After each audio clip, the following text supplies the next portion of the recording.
Me desculpem aí pela voz rouca, eu tô meio febril hoje. Não tenho microfone, eu não sou youtuber profissional, minha profissão é outra.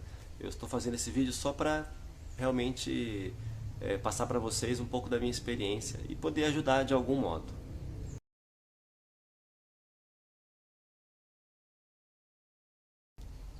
Olá, eu sou o JF e este é o segundo episódio de uma série de vídeos sobre a minha Ducato 2001, desde a escolha até a transformação dela num veículo para poder transportar motos. É o chamado motorhome, não confundir com motorhome, é diferente. Eu vou dividir com vocês a minha experiência sincera, espero que seja útil. Se você tem dúvidas se a van é o melhor negócio para você, vale a pena você assistir o primeiro episódio, que trata sobre esse assunto. Agora, se você já se decidiu por ter uma van, mas não sabe qual delas, de qual montadora você quer, qual ano, aí eu posso dizer que é uma escolha difícil. Há uma variedade muito grande delas, tanto de carroceria, de uso específico, valores, mas tenha certeza que uma delas vai te atender bem. E isso seja van ou seja furgão fechado. Eu escolhi, no meu caso, uma Ducato para a atividade que eu pretendia, que era transportar moto, quadriciclo, bicicletas. Então, peguei um carro usado e de teto baixo. É um carro com investimento abaixo de 30 mil e é um carro que eu posso eventualmente viajar e, se eu quiser, até dormir aqui dentro. Jogar um colchão e dormir aí. Porém, como a reforma dele acabou saindo bem cara, eu vou dar aqui algumas dicas para que vocês não precisem passar pelo mesmo que eu passei, para não terem tanto gasto como eu tive. Então vamos lá, vamos começar com as dicas. A primeira delas, compre uma que tenha tudo o que você precisa, porque colocar a parte depois sai bem mais caro e pode não ficar tão bom. Se você quer um carro com ar-condicionado, já compre um com este opcional. Ele tem toda uma preparação, passa um sistema todo aqui por trás que vai para lá. Nessa parte aqui atrás também tem as saídas que vão lá para o fundo, no caso de vans. Colocar a parte sai bem mais caro e não vai ser a mesma coisa.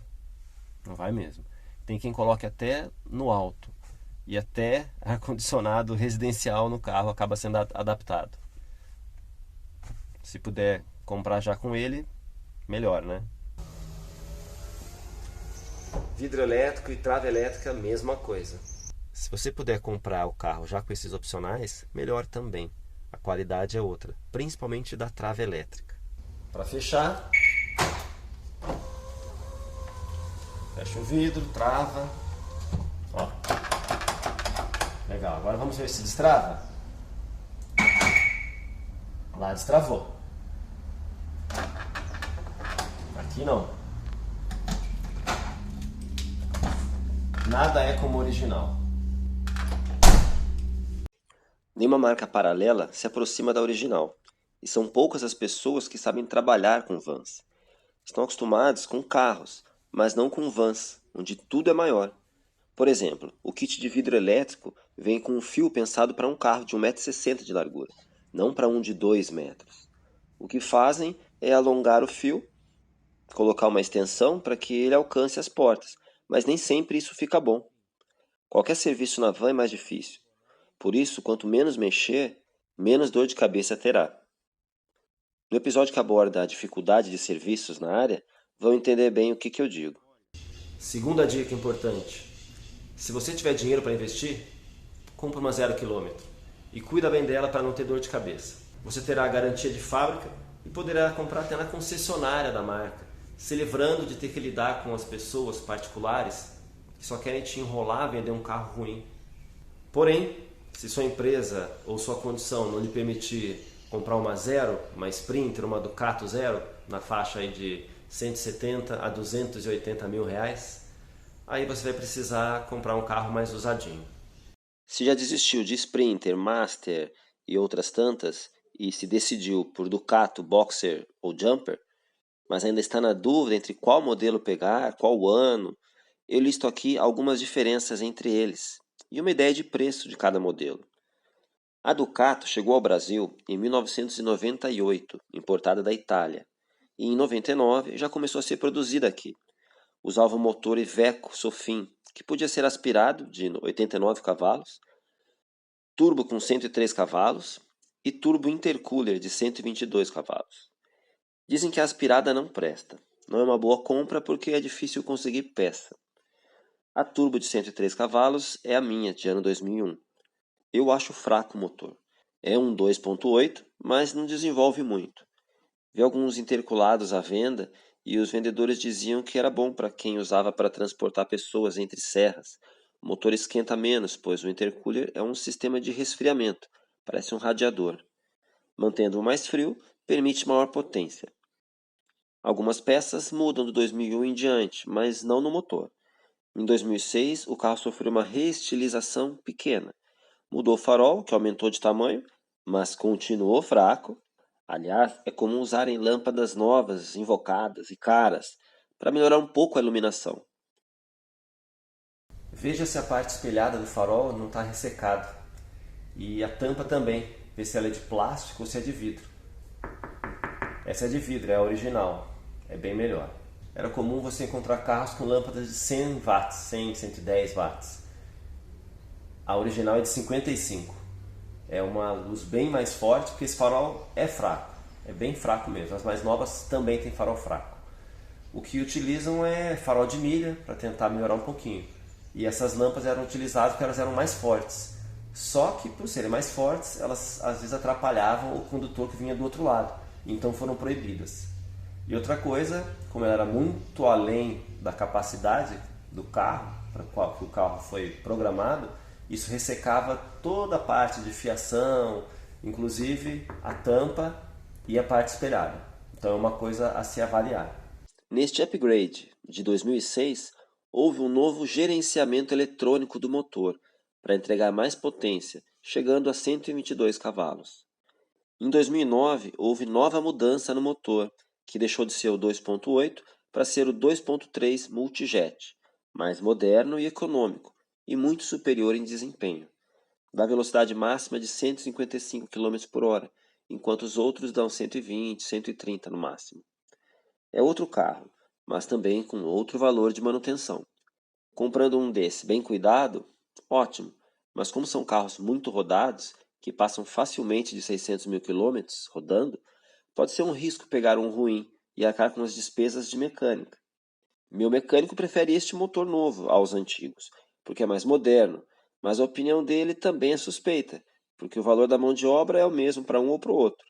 Mas o valor das peças, quem paga é o cliente, e a discrepância é grande. Esse motor novo tem a famosa válvula EGR, que é comum dar problema e acabar sendo desligada, porque o preço dela é muito alto. Porém, desligada, perde a função de existir. As outras vans todas deste ano, inclusive outros carros de passeio, também têm esse sistema. Já já falarei um pouco mais do uso que eu planejava ter com a minha, de rodar pouco e então ser mais importante a economia com o não pagamento de IPVA que com a economia de combustível. Mas deixa de historinha e vamos com dicas, tá? Uma coisa muito importante a saber é quem andava com o carro, se era o proprietário ou o funcionário dele, porque é completamente diferente. Inclusive a média que cada um faz com o carro. Funcionário mete o pé, não vai ter o mesmo cuidado e não vai ter aquela revisão constante, né? As manutenções não vão ser tão boas, tão confiáveis. Já com o proprietário é outra coisa.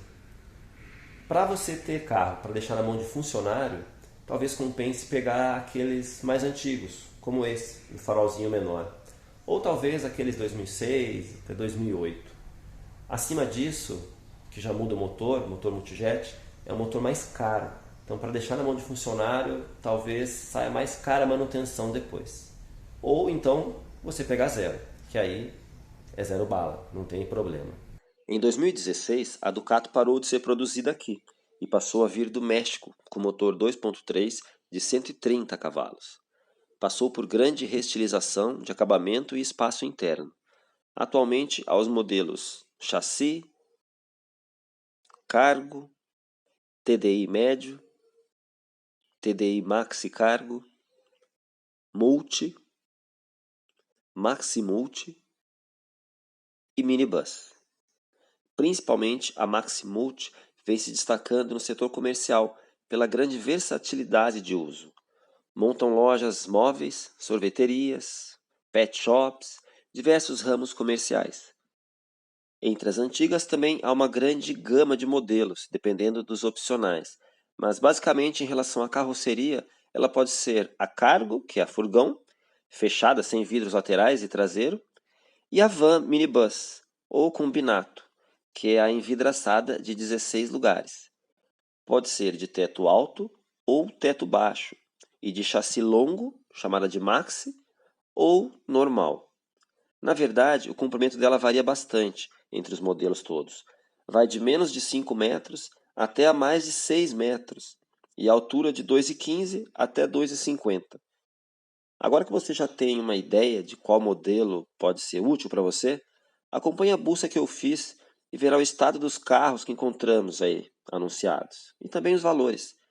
Talvez repense muitas vezes sua decisão, porque achar um carro bom é como procurar agulha no palheiro. Se você conseguir comprar de loja, melhor ainda. Erga as mãos para o céu, porque você vai ter 3 meses de garantia de motor e câmbio. De particular para particular, já não é bem assim. Tem gente que fala que o entendimento da justiça é o mesmo, mas não é. Eu posso falar com conhecimento de causa, porque eu perdi uma ação assim. O juiz falou que eu corri o risco ao comprar um veículo sem avaliação e que o antigo dono não tinha obrigação de conhecer os defeitos do carro, fossem eles ocultos ou visíveis. Então, aquela coisa, cabeça de juiz, cada um, né, pensa de um modo. Mas, se ainda assim você quiser comprar uma van antiga como a minha, então vem comigo nessa série. Assim você acompanha como foi a escolha, como foram os problemas que eu tive e que você não precisa ter, e também as modificações que eu precisei fazer e que talvez sejam interessantes para você.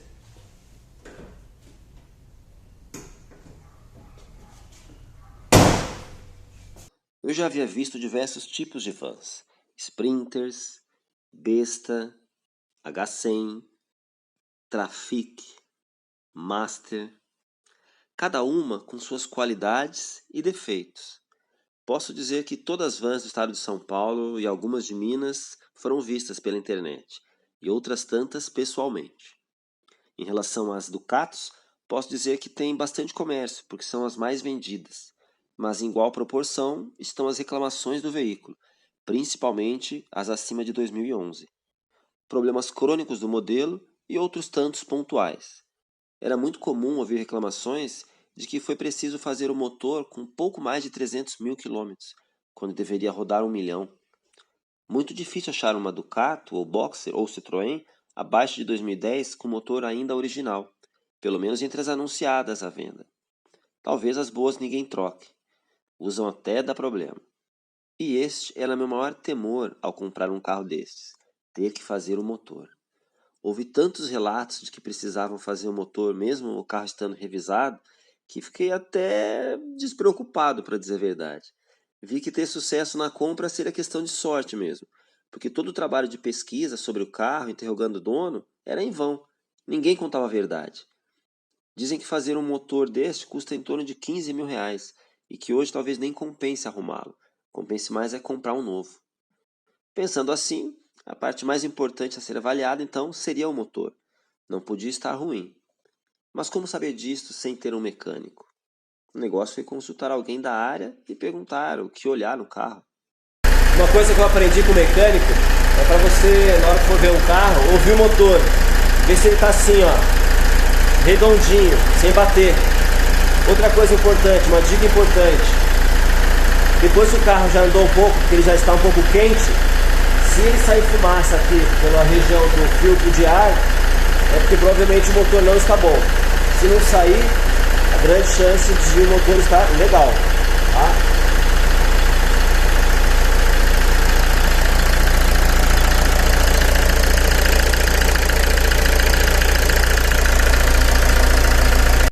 Olha, eu odeio vazamento de óleo pingando na garagem, odeio.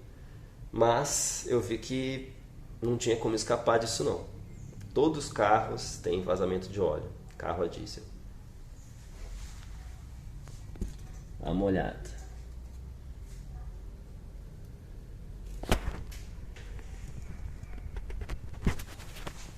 Infelizmente, para tirar os vazamentos gasta-se muito dinheiro e aí não compensa. Fui inclusive orientado por mecânico a fugir de um carro que esperei por semanas para ver. Estava certo que seria o meu carro e que eu voltaria de São Paulo com ele. Eu já tinha visto pessoalmente dois carros, um à noite em minha cidade e um outro de São Bernardo do Campo, que o rapaz trouxe para Campinas para eu ver. Mas esse aqui parecia bem mais conservado no vídeo que o vendedor me mandou. Tinha vidro elétrico, era prata e estava com pintura refeita. Estava bom de motor, pois acabara de voltar do Nordeste. Fui com a esposa em horário comercial para São Paulo, então, para já fechar negócio, passar no cartório e voltar dirigindo o carro. Sabia, no entanto, que o vendedor era grosso, meio ogro. Ele não queria aceitar fazer contrato de compra e venda e nem vistoria cautelar. Tinha que ser tudo do jeito dele, no lugar que ele marcou. Foi o primeiro carro que eu vi com o motor ligado, então eu assustei um pouco com aquele som de caminhão do motor diesel.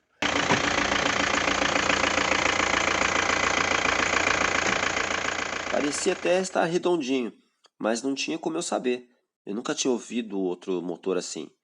Comecei a olhar por baixo, por dentro, em cima, e estranhei algumas coisas, como uma gambiarra que ele fez para ligar uma ventoinha extra. O vendedor deixava alguns fios soltos no painel, e para quando ele pegasse serra, uma subida muito íngreme e longa, aí ele ligava ali porque ele adaptou uma ventoinha extra para resfriar o motor. Enfim, esses carros são pesados, todas as vans e furgões acabam passando por isso, esse risco de superaquecimento. Então é comum. Mas aí na cabine, o banco do motorista estava rasgado, que também é comum, toda hora entra e sai, é carro de trabalho. Mas era um banco elétrico de algum carro importado, que foi adaptado ali. E outros detalhezinhos, eu achei muita gambiarra, muita adaptação. Mas hoje que eu tenho o carro, eu já entendo um pouco mais sobre isso. E é mais ou menos normal. É comum também proprietários de Ducato, Boxer e Jumper trocarem os bancos, tanto de passageiro, mas principalmente o banco de motorista, porque ele não é muito confortável. Tem regulagem, mas não é um banco realmente bom para você trabalhar o dia inteiro com o carro. Um carro que tem um banco que se adapta aqui nesse trilho perfeitamente, sem adaptações, é o banco do Onix. Então é uma dica boa também. Tapeceiros me disseram que trocam bastante os bancos, inclusive os do fundo. Eles trocam por bancos reclináveis, que são de ônibus. Custa na faixa uns R$ 500 cada banco. Outro ponto negativo do carro foi a borracha dos vidros, que estava bem ressecada.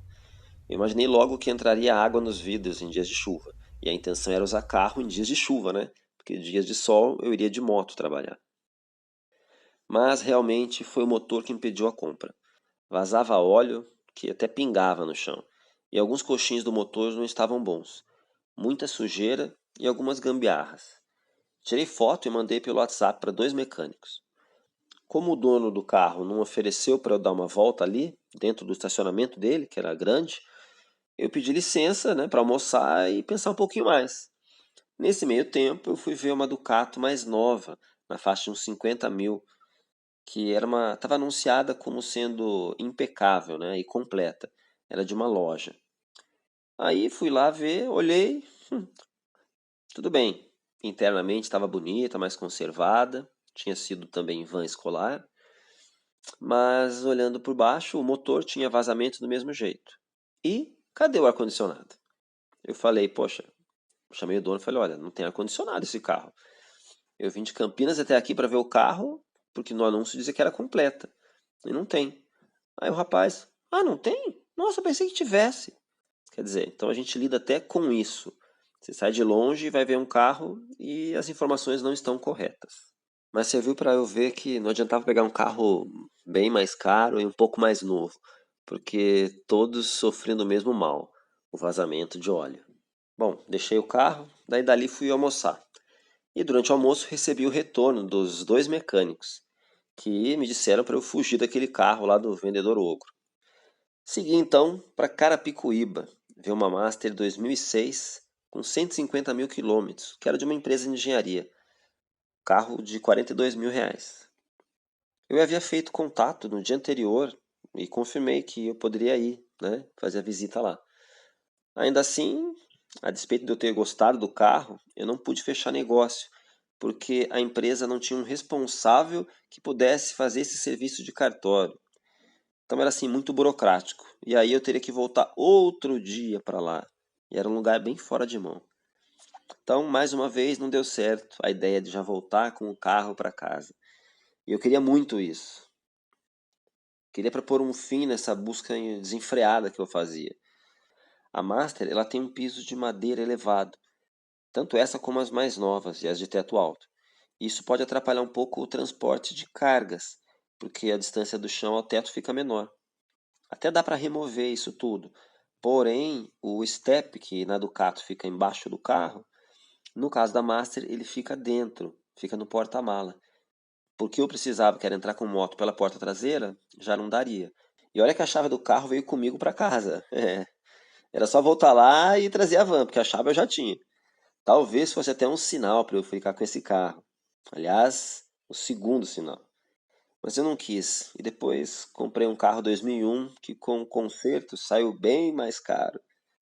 Lembra do carro de São Bernardo do Campo?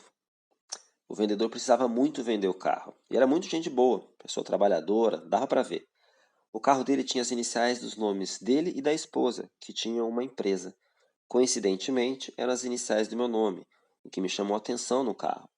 A esta época, eu já tinha um outro em vista, que era o preferido, mas estava sem documentação acertada ainda. Para tentar pedir ajuda aos céus na escolha do carro, eu joguei moeda e fiz até sorteio com papeizinhos dos carros preferidos. E mesmo contra a minha vontade, caiu este do adesivo JF. Imaginei, ele está precisando muito vender e acho que por isso que Deus me mandou comprar esse, né? Apresentava alguns detalhezinhos de lata e estava sem bancos, pois seria usado em construção civil. Veio a pandemia e a empresa do cara quebrou. O dono disse que havia feito revisão básica e trocado pneus. E olha, qualquer revisão já é um gasto alto. Pneus, então, custam mais de R$ 500 cada. São pneus de carga, né? Mesmo que não se transporte peso, só o peso da van já exige pneu de mais lonas. Depois ainda precisou renovar documentos do tacógrafo, que eu nem precisaria, e lavou o motor e fez a vistoria cautelar que eu pedi. Veio para Campinas me mostrar o carro, deixando de trabalhar no dia. E depois de tudo isso, não é que eu não fiquei com o carro dele? Eu até queria, mas não deu. De cara já vi um amassado que foi omitido das fotos. No interior, o normal. Furos diversos no assoalho, falta de tampa plástica que cobre as caixas de roda, partes plásticas soltas, talvez por falta de apertar parafusos. Provavelmente o cara não tinha tempo para mexer no carro, mas realmente estava mal cuidado. Peças quebradas e uma alça que é usada para elevar o motor entortada. Eu não sabia disso, fui saber depois. Para mim poderia ser sinal de batida ou algo grave. Havia uma peça no motor que estava quebrada também. Eu fiquei triste por ele e por mim, mas não dava para eu encarar aquele carro no preço que estava. Uns R$ 30.000 mais ou menos. Eu ia ter que fazer muita coisa. Talvez os céus ainda tenham me dado mais uma chance quando o dono lá me perguntou: Mas você não quer dar uma olhada? Leva no funileiro para ver, para orçar. Mas realmente não deu. Eu não quis. Foi o primeiro carro que eu vi, né, com a intenção de comprar. Então foi um choque sair de uma Montana Sport Flex, zerinha completa, para um carro de trabalho a diesel, 10 anos mais velho. Claro que eu acertei com ele as despesas que teve no dia, né, alimentação, pedágio e tudo mais, como a gente já tinha combinado. Mas ficou a frustração para os dois lados. Os outros dois carros que tinham colocado em sorteio, então voltaram para a briga. Um era mais novo, preto, era um 2007, por 37 mil. E o preferido, um prata mais antigo, ano 99. Este último sendo vendido por um dos mecânicos do carro, mecânico que cuidou do carro nos últimos 7 anos, tendo as notas de tudo. Tudo que eu queria, segurança em relação às manutenções feitas. Fui conversando com o rapaz da oficina para ir colocando gás no ar, deixar o carro ok, porém a documentação ainda não estava pronta para eu fechar negócio. Carro de Guarulhos, vida toda de um único dono no transporte escolar, com manutenções preventivas constantes. O outro preto, todo brilhante, pintura refeita com certeza, nas fotos todo limpinho, fotos debaixo do carro inclusive. O vendedor havia gasto R$ 15.000 no carro, trocado bomba, pois pelo que entendi o carro ficou parado alguns anos por problemas de documentação também. Esse é outro problema na compra desses carros. Chapa comercial às vezes enrola no Detran. Ou é algo mais que não sabemos, né? Carro batido, salvado, só uma vistoria para decifrar o mistério. Porém, esse vendedor do carro preto era bastante difícil também. Às vezes não respondia as perguntas, não mandava os vídeos que eu pedia, e aí por fim não topou trazer o carro para eu ver, né, e ser submetido à vistoria. Então eu preferi não arriscar. Para mim foi uma pena. Eu insisti bastante durante muitos meses, mas não deu, né? O carro estava muito bonito nas fotos, mas não deu. Talvez tenha sido até livramento, porque o carro ficou anunciado muito tempo e não foi vendido. Eu entrei em contato com ele depois que o anúncio já não estava mais no ar e realmente não tinha vendido o carro ainda. Alguma coisa tem, né? E o tempo foi passando e nada de desenrolar o carro de Guarulhos. Fui vendo outros tantos anúncios, né? Como segunda, terceira, quarta, quinta opção, mas o de Guarulhos era aquele que eu esperava fechar negócio. Estava só no aguardo. Porém, algo deu errado.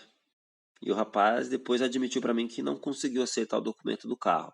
Então ele devolveu o carro para o dono. Só um parênteses, tá? Isso tudo aconteceu durante a pandemia do coronavírus, com o Detran atendendo só virtualmente e daquele jeito. Nenhuma luzinha acesa aí no painel, ó, só do freio de mão, certo? Puxado. Então, fazer o que, né? Bora olhar outras opções. Eu acompanhava os anúncios quase que em tempo real. E em Campinas, minha cidade, só apareceu uma van mais antiga anunciada. Logo entrei em contato com o vendedor, marquei de poder ver o carro. Ele não podia no dia, marcamos para o dia seguinte. No dia seguinte, cedo, entrei em contato para confirmar, ele já tinha vendido a van. Vai rápido, não tem jeito. Van, quando aparece, tem muita gente interessada. Vai rapidinho, a menos que não esteja boa ou o preço esteja muito acima da média. Então, o jeito era ir para as cidades, ver os carros. Tinha carro em Caconde,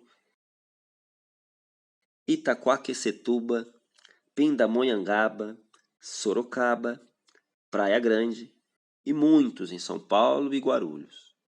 O da Praia Grande estava com bom preço e era dos antigos, isento de PVA, como eu queria, mas demorei vendo o ônibus para lá, enfim, perdi e aí foi vendido.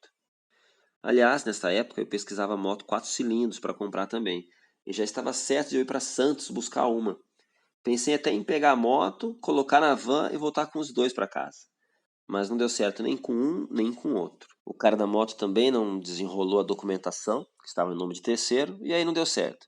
Quando ele arrumou o documento, já tinha desistido de vender. E em relação ao carro, foi vendido. Perdi a oportunidade. Mas para vocês terem ideia do quanto tempo eu fiquei pesquisando carros, garimpando algum bom, após um mês e meio da venda desse carro da Praia Grande, eu o achei anunciado novamente, desta vez pelo novo dono. E eu tinha ficado com o contato, né, do antigo dono e agora com o do novo dono. O antigo, ele transportava gente da capital para a praia e vice-versa. E aí com a pandemia não pôde mais fazer o transporte e migrou para o Uber. Ele dizia que tinha ter trocado várias peças no carro, várias coisas. Então, ele teve um prejuízo enorme, mas precisou vender o carro porque era o ganha-pão dele. Então eu queria esse carro, porque ele estava todo revisado, tinha ar-condicionado, coisa que pouquíssimos têm funcionando. Geralmente dá problema e eles desligam, porque é bem caro, né? Mas por uns 4 ou 5 mil dá para colocar um não original. Porém, quando eu conversei com o dono novo, ele falou, e daí eu falei para ele que eu já tinha visto esse carro, tal, tinha sido anunciado antes. E aí ele abriu a realidade para mim, né? Ele disse, ó, peguei o carro, mal andei e deu problema no motor. E agora eu estou correndo atrás das peças para fazer o motor. Era um rapaz evangélico que pegou o carro também numa oportunidade de um negócio que ia pintar, mas aí se deu mal, né? Não deu certo, o carro deu problema, ele perdeu o negócio. Eu acompanhei durante umas 2 semanas mais ou menos a correria desse rapaz para conseguir peça. Então eu ia conversando, ó, e aí, já conseguiu? O que você está fazendo nele? Porque realmente eu tinha interesse. O carro já estava com quase tudo trocado, né? Pneus, várias peças. E agora ainda está com o motor novo. Pô, ia ser um carro novo praticamente. Porém, não é bem assim. Olha, eu conversei com o meu mecânico, que é especialista em vans, e ele falou que tem carro que realmente não vai. Você pode fazer o motor, trocar tudo com peça boa e não vai. depende muito de como é feito esse motor. E claro, também das peças, né? Se são originais, se são paralelas. Então, assim, pegar um carro que acabou de ter sido feito o motor, não é garantia alguma que você não vai ter problema com esse motor. O ideal seria pegar um carro que já tivesse sido feito o motor e estivesse rodando bem. Aí sim. Isso só serviu para tomar ainda mais cuidado com os motores. Selecionei os carros que pareciam estar mais confiáveis de motor, pelas descrições dos anúncios e contatos com os vendedores, e aí parti para a escolha. Eu fazia um roteiro de quais carros ver, pela distância entre eles, né, para não perder muito tempo no trânsito, o que em São Paulo é impossível praticamente. Eu fazia contato antes e via quem podia me receber. Mais ou menos a cada 10 carros selecionados, apenas 4 ou 5 atendiam a ligação, e só 1 ou 2 podiam ou conseguiam me mostrar o veículo. Então o roteiro às vezes caía por terra, porque o fulano que estava perto só poderia me mostrar o carro no fim da tarde, quando eu já gostaria de estar voltando dirigindo minha nova conquista, né? E nessa dificuldade toda, passei antes em Perus. Eu tenho uma foto de lá que não me deixa esquecer essa passagem. Aproveitei e marquei cedinho, umas 7h30, lá para ver uma Trafic barato, porque eu não tinha desistido totalmente da Trafic. Porém, não rolou. O vendedor era muito gente boa, mas o carro... Bom, para chamar aquilo de carro tinha que melhorar muito. Parecia o carro dos Flintstones. Dava para ver até o chão quando você olhava para o assoalho, assim, judiado. Mais um pouco e daria para colocar as pernas no asfalto, como o Fred fazia. Mas esse era só o começo do dia. Nós saímos 6h de Campinas para estar ali naquele horário. O próximo carro a ser visto seria outra Trafic, mas esta estava em São Roque para vender pastel na feira. É assim, cada carro com seu trabalho. O anterior carregava legumes. Então, já desviamos o roteiro porque outros não retornaram o contato. Atravessamos a cidade e fomos direto para o veículo primeira opção, que era aquele que esperei voltar do Nordeste e que os mecânicos me mandaram fugir. Dali, segui para Carapicuíba, Osasco, Guarulhos, enfim.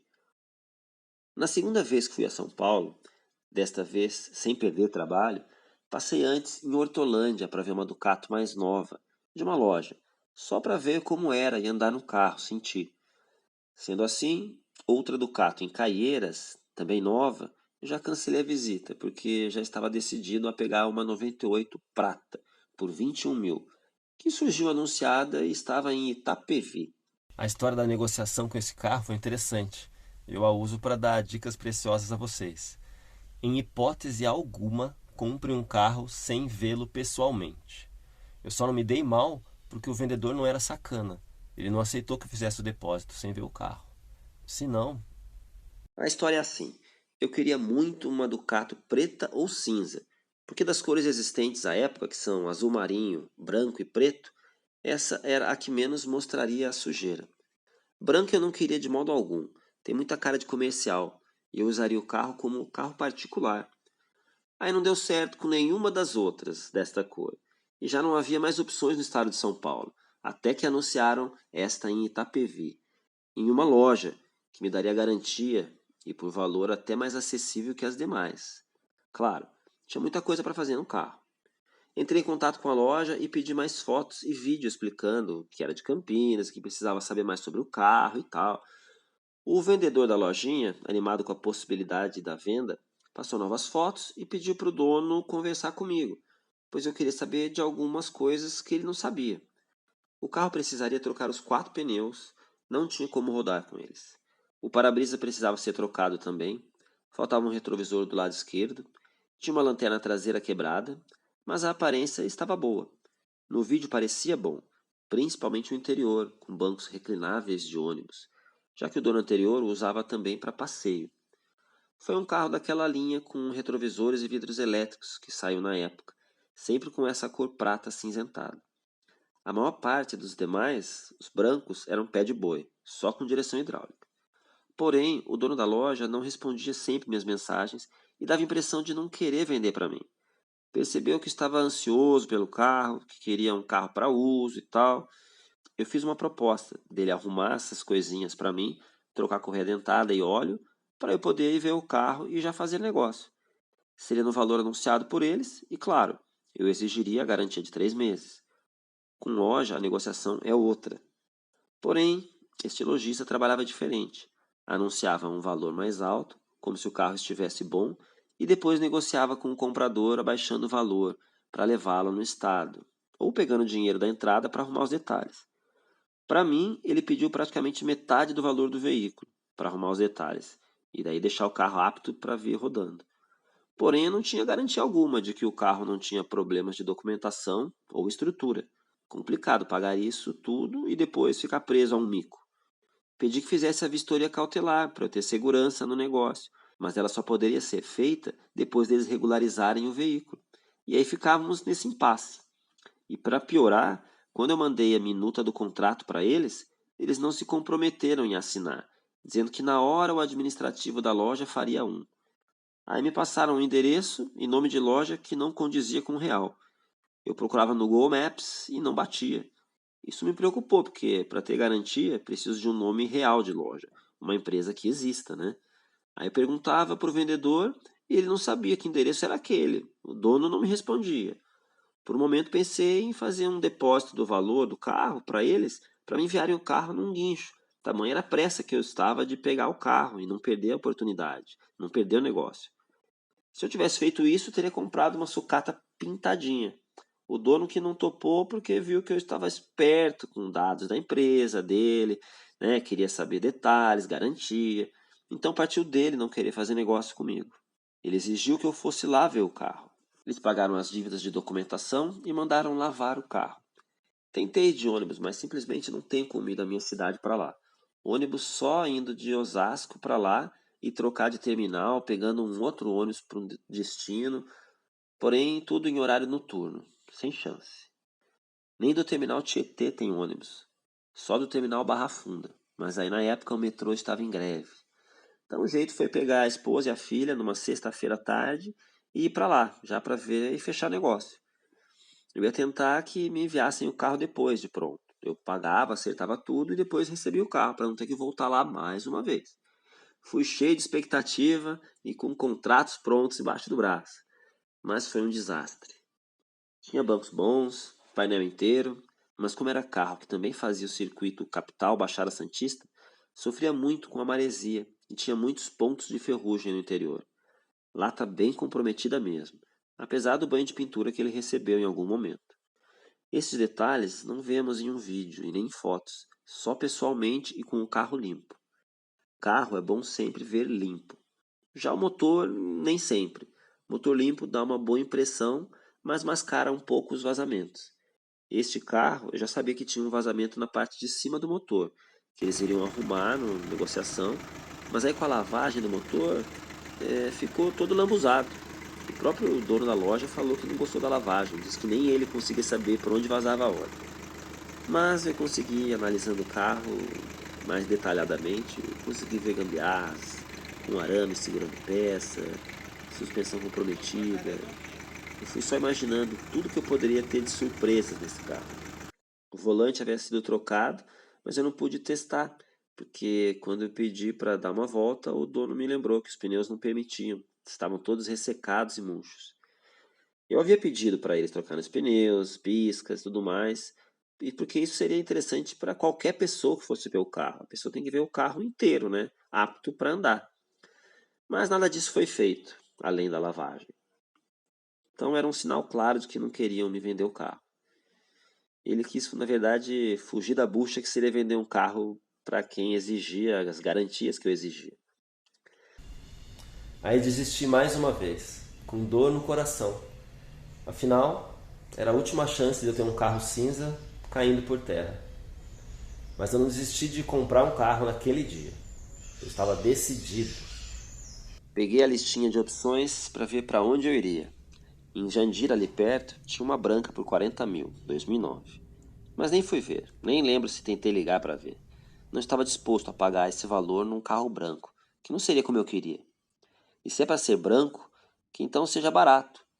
Por 1 minuto e alguns dias, eu achei que eu poderia conviver com um elefante branco em minha garagem, só para carregar motos e nada mais. Mas depois que comprei, tudo mudou. Eu até tentei, mas não sou o tipo que abandona o carro. Eu preciso gostar dele, senão eu broxo. É assim. Enfim, já eram umas 16 horas e não ia dar para rodar muito.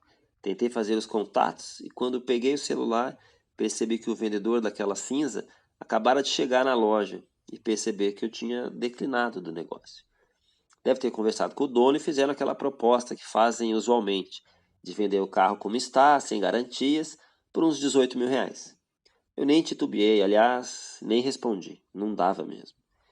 Entre as outras opções estava então a azul escura 2002 de 27 mil reais de Osasco e a pessoa não poderia me mostrar no dia.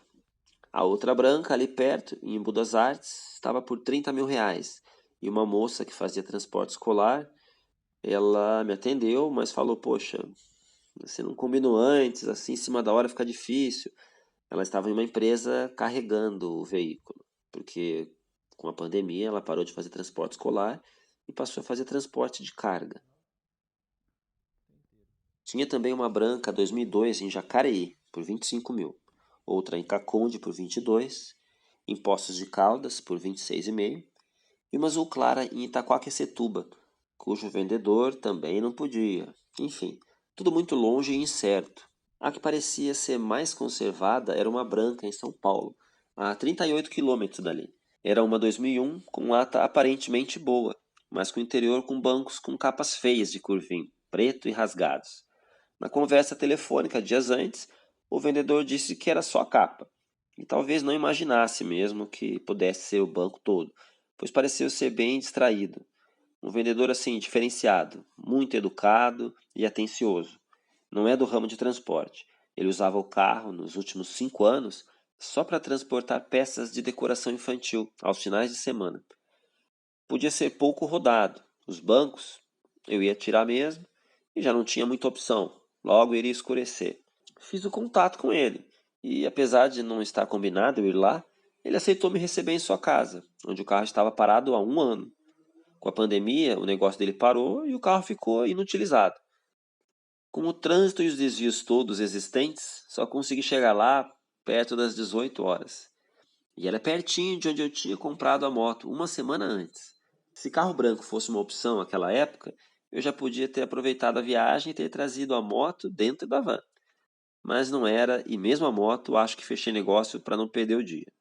E detalhe, chovia, então não pude voltar com ela, tive que voltar no dia seguinte a São Paulo para buscá-la. Isso explica a minha pressa em fechar negócio logo, né? E parar de ir para São Paulo. Só nessas idas à capital e redondezas, contando gastos de pedágio, combustível, alimentação, a multa, eu gastei quase R$ 1.000. Mas não era o gasto o problema, e sim o cansaço. Meses pesquisando veículos e pelo menos 2 semanas intensas dormindo tarde, vendo os anúncios, lidando com falta de respostas, respostas incompletas ou atravessadas. Tentativas de golpes. Sim, existem golpes em que combinam mostrar um veículo em um determinado local e quando o possível comprador chega lá, é vítima de sequestro relâmpago ou até latrocínio. Essa tensão toda, mais a falta de descanso aos finais de semana, porque eu tinha que ficar no trânsito de São Paulo, procurando carro, isso tudo foi exaurindo as forças e aumentando a vontade de resolver isso logo, acabar com essa novela. Então, nesse dia, eu tinha que resolver isso. Já estava sendo um problema, eu tinha que acabar com esse problema. Fora as decepções com os negócios que não deram certo. Então, dessa vez, tinha que dar negócio, tinha que dar certo. Pois é, mas não foi desta vez. Não neste dia. O tempo foi escurecendo e mal deu para ver detalhes da lataria e do motor. O rapaz arrumou uma luz para eu enxergar um pouco. Não deu para funcionar, pois estava sem bateria. 1 ano parado, né? Por dentro eram aqueles bancos com capas feias de corino fedido. Bancos escolares deformados para 20 lugares. Foi o que consegui ver, mas já era o suficiente. Àquela altura, eu só queria fechar negócio. Não importava mais o carro. Sendo grande, já estava bom. Confiei no dono que disse estar bom de mecânica e que apenas capas estavam rasgadas. Já tinha até aumentado o limite de pagamentos por Pix no banco para poder comprar em qualquer dia e horário. Olha, essa é uma dica importante para quem quer comprar carro aos finais de semana ou fora do horário comercial, né? Quando o TED ainda funciona. Porém, você não pode esquecer de ir ao banco depois para regularizar tudo, porque os golpes com o Pix estão aí, né? Acaba sendo perigoso, tem um limite grande. Eu ia combinar de pagar com Pix e ele mandar o documento depois, de tamanha confiança que dá ser recebido em casa e ser bem tratado. Porém, sem bateria, não teria como eu seguir, né? E claro, que comprar carro sem andar é como casar sem conhecer a sogra. Então, peguei dicas de hotel ali perto, estávamos todos exaustos e só queríamos comer e dormir. No dia seguinte, fecharíamos o negócio.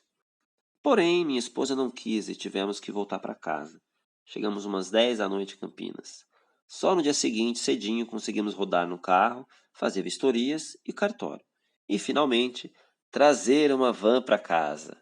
Foi difícil, do início ao fim, da procura até colocá-la na garagem.